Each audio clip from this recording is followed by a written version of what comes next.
من همینجا میخوام یه قولی از شما بگیرم.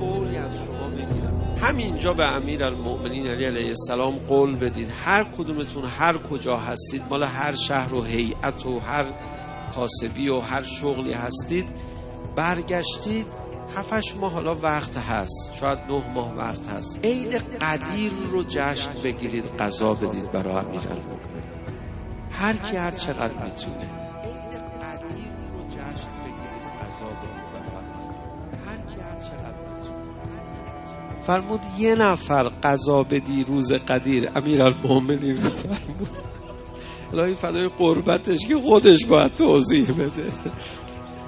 امام رضا میفرماد امیرالمؤمنین فرمود یه نفر غذا بدی قدیر، انگار 1,000,000 پیامبر رو غذا داده، اینقدر اجرش بالاست. و ما حواسمون نیست. ما اگر قدیر رو گرامی بداریم، همه عالم بفهمن بابا ما قدیر داریم، ما اصلا نمیخوایم به کسی اثبات کنیم قدیر رو، فقط بدونن ما چه خبرمونه، اعتقادمون چیه.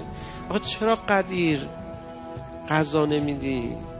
حتما باید حسین فاطمه رو تو گودی قتلگاه محاصره کنن، بلنشی راه بیفتی، قضا بدی، نذری بدی برای جشن قدیر.